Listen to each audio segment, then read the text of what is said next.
The situation with Karen and the HOA reached a pivotal moment when an African-American gentleman, long patient with Karen's arrogance, finally had enough of her repeated intrusions on his reservoir.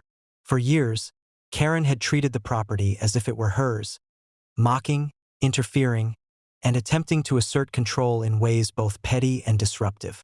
What she failed to realize was that her persistent misjudgments were about to backfire spectacularly.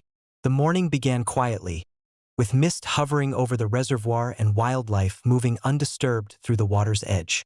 Karen, predictably, arrived with her usual air of entitlement, accompanied by HOA representatives and a small group of observers. She attempted to assert control, claiming oversight and authority over the reservoir despite clear ownership and legal rights held by the gentleman. Her tone was sharp, her gestures impatient, and her reliance on emergency calls predictable. The gentleman, however, was no ordinary landowner. Years of experience managing his property, combined with a deep understanding of law, logistics, and strategic control, allowed him to respond with calm precision. Rather than confronting Karen directly, he quietly set his plans into motion, using the reservoir itself to demonstrate the consequences of her arrogance. Gates, water flow channels, and controlled access points were adjusted subtly, ensuring that Karen's attempts to interfere would immediately trigger strategic responses. As Karen dialed emergency, insisting that she had the right to control the reservoir, the gentleman acted decisively.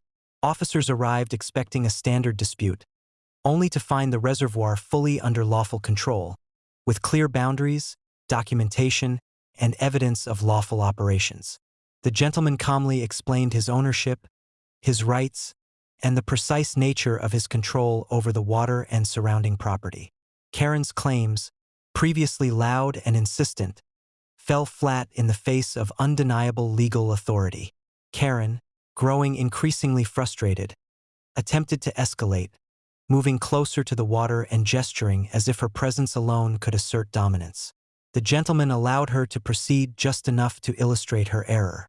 Using controlled water gates, strategically positioned barriers, and subtle shifts in the reservoir's flow, he demonstrated that any attempt to assert control without understanding the system would fail.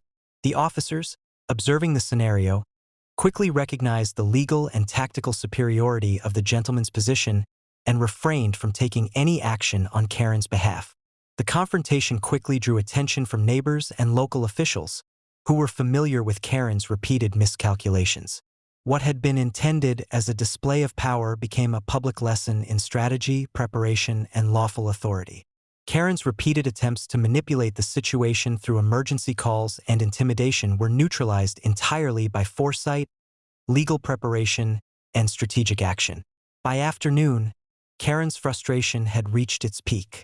She attempted to rally her HOA supporters, demand action, and assert her perceived authority, but every effort only reinforced the lesson. Intrusion without respect, knowledge, or preparation is doomed to fail. The reservoir, serene and fully controlled, became a living symbol of lawful authority and strategic mastery. To solidify the lesson, the gentleman implemented additional measures. Surveillance around the reservoir was enhanced, access points fortified, and water flow systems adjusted to ensure that any future intrusion would be met with immediate, precise consequences. Karen's repeated arrogance had provided the perfect opportunity to demonstrate the futility of her interventions. By evening, the reservoir was calm, reflecting the sunset across its waters. Karen had retreated, her emergency calls unanswered in terms of results, her claims dismissed, and her authority exposed as entirely illusory. The community observing the events understood the pattern. Repeated interference without preparation or respect inevitably leads to failure. This incident became a defining moment, reinforcing a central truth. Authority cannot be claimed through entitlement or repeated intrusion. It is exercised through preparation, strategy, and lawful control. Karen's misjudgment had once again been made painfully clear, and the African-American gentleman's calm, strategic, and lawful response ensured that the reservoir remained a symbol of mastery and unassailable authority. By nightfall, the waters of the reservoir stood still, calm, and fully under the gentleman's control. Karen's repeated arrogance had been met with precision, strategic foresight, and legal authority, leaving a lasting lesson that intrusion, ignorance, and entitlement invite consequences that are both visible and unavoidable.